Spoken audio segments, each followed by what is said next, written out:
Shri Venkateswara gold తాకట్టులో ఉన్న మీ బంగారాన్ని విడిపించి కొనబడును.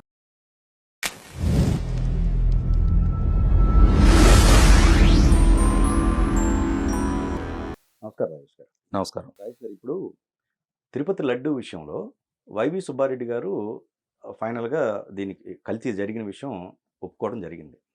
కాకపోతే ఇప్పుడు ఆ పిఏ చుట్టూ మొత్తం కథ అంతా జరుగుతుంది.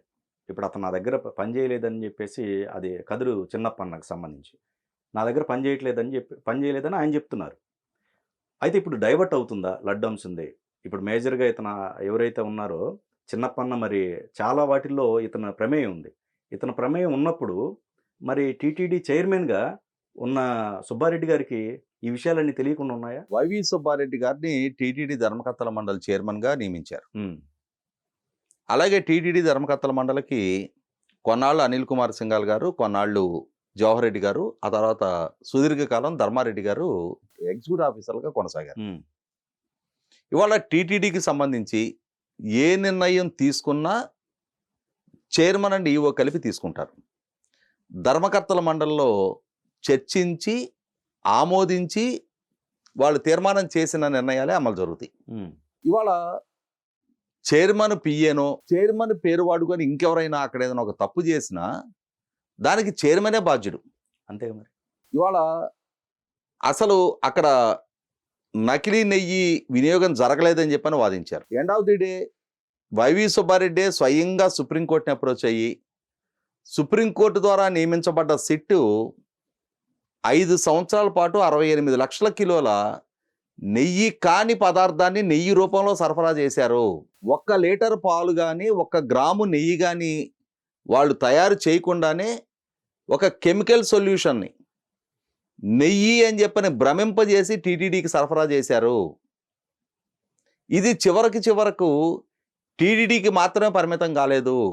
రాష్ట్రంలో ఉన్న కాణిపాకం, ద్వారకా తిరుమల, కాళహస్తి, శ్రీశైలం లాంటి దేవాలయాలకు కూడా ఈ పదార్థాన్నే సరఫరా చేశారు అని చెప్పని ఇవాళ స్పష్టమైన సాక్ష్యాధారాలతోటి సిట్టు నిర్ధారణ చేసింది. ఈ క్రమంలో సిట్టు జరిపిన విచారణలో వైవి సుబ్బారెడ్డి గారికి పిఏగా వ్యవహరించిన చిన్నప్పన్న, వైవి సుబ్బారెడ్డి గారికి పిఏ అని చెప్పని సిట్టు చెప్తుంది, మీరు చెప్తున్నారు, నేను చెప్తున్నాం.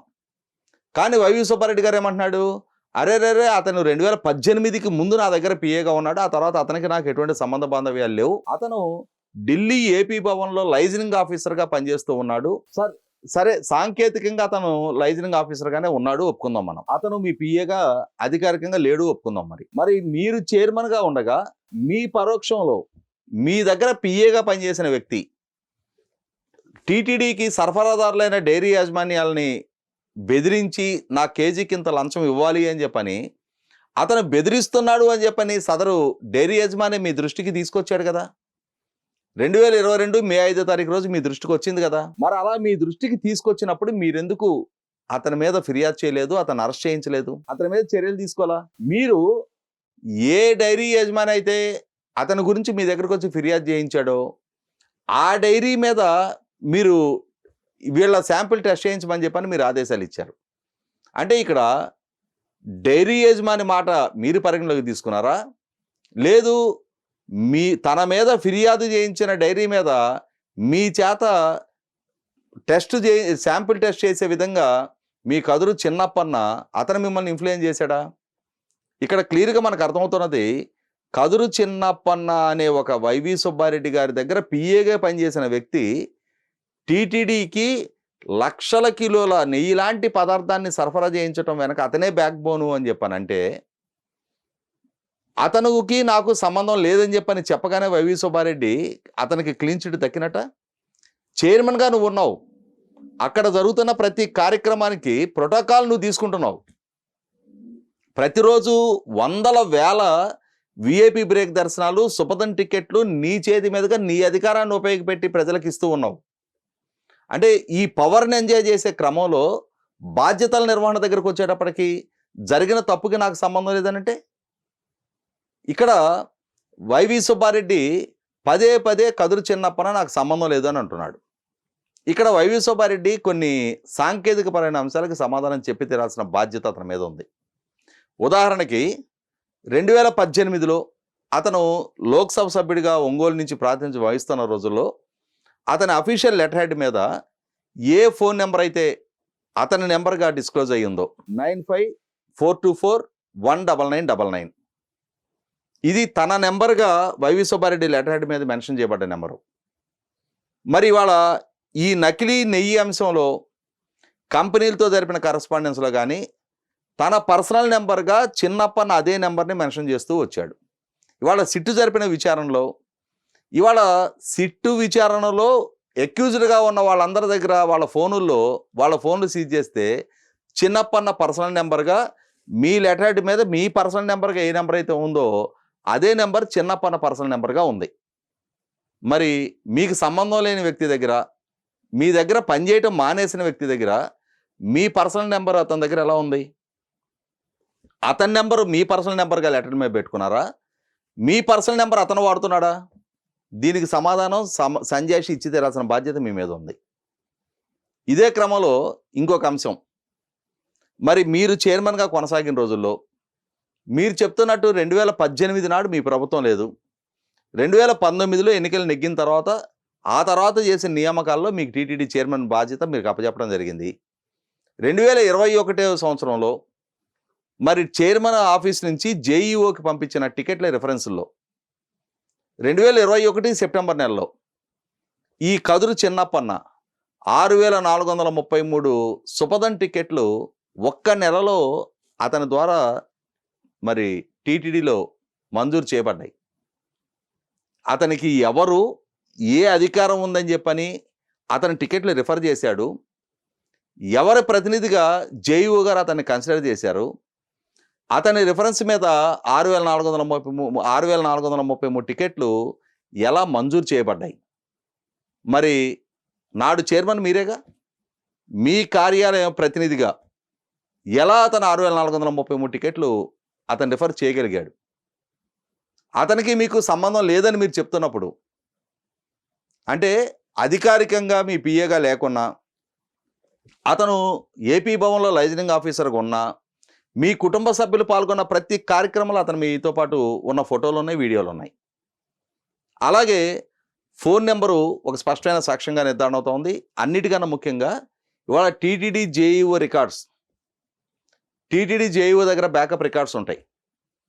ఏ రోజు ఎవరి రిఫరెన్స్తో ఎవరెవరికి దర్శనాలు ప్రొవైడ్ చేశారు అని చెప్పని.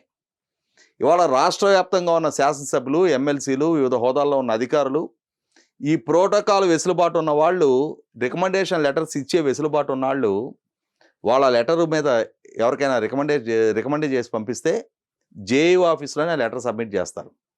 జేఈఓ ఆఫీసు సిస్టంలో ఏ రోజు ఏ శాసనసభ్యుడు ఎవరి పేరు మీద ఎంతమందికి రికమెండ్ చేశారు అనే డేటా అందులో ఉంటుంది. అదేవిధంగా 2021 నాటి డేటాలో మరి ఒక్క సెప్టెంబర్ నెలలోనే ఈ చిన్నప్పన్న 6433 టికెట్లు రిఫర్ చేయగలిగాడు అని అంటే, మరి ఢిల్లీ ఏపీ భవన్ లైజనింగ్ ఆఫీసర్గా ఉన్న వ్యక్తికి టీటీడీలో 6433 టికెట్లు రిఫర్ చేయగలిగే అధికారం ఎవరు కట్టబెట్టారు?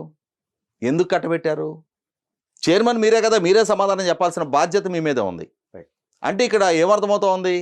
అతను ఎక్కడ ఏ విధులు నిర్వహిస్తున్నా అతను మీ ఆంతరంగికుడిగా మీ కార్యాలయంలో మీ తరపున ప్రతినిధిగానే వ్యవహరించాడు అనేది అర్థమవుతోంది. కాబట్టి వాళ్ళ ఇప్పటి వరకు ఒక పిఏకి కంపెనీని ₹25 పర్ కేజీ లంచం అడిగే ధైర్యం ఎక్కడిది అని చెప్పని వస్తున్న ప్రశ్నలకి సమాధానంగా అతను తన కోసం లంచం అడగలేదు. అతను మీ ప్రతినిధిగా మిమ్మల్ని ప్రాతినిధ్యం వహిస్తూ మీ తరపున ₹25 లంచం అడిగాడు. ఈ కంపెనీలు సరఫరా చేస్తున్న ఈ నకిలీ నెయ్యి ఒక కెమికల్ సొల్యూషన్ మీకు తెలిసి మీ ప్రమేయంతో సరఫరా చేయబడింది అనేది నిర్ధారణ అవుతా ఉంది. కాబట్టి ఇంత స్పష్టమైన సాక్ష్యాధారాలు వచ్చిన తర్వాత ఇంకా వైవి సుబ్బారెడ్డి రాజ్యసభ సభ్యుడిగా పెద్దల సభకు ప్రాతినిధ్యం వహించడమే అవమానకరం. తక్షణం అతను తన పదవులకు రాజీనామా చేయాలి. అతని వల్ల జరిగిన తప్పుకి కోట్లాది మంది హిందూ భక్తులకి, హిందూ సమాజానికి బహిరంగ క్షమాపణ చెప్పాలి. అదే క్రమంలో సమాజం కూడా ఇంతటి ఘోరమైన తప్పుకి, అపచారానికి, శ్రీవారిని అపవిత్రం చేసిన ఈ వైవి సుబ్బారెడ్డి వంటి వాళ్ళని, ధర్మారెడ్డి వంటి వాళ్ళని, వీళ్ళని ఆ పదవుల్లో నియమించిన జగన్మోహన్ రెడ్డి వంటి వాళ్ళని నాయకులుగా కాదు, కనీసం సమాజంలో మనుషులుగా కూడా పరిగణించడానికి వీల్లేదు.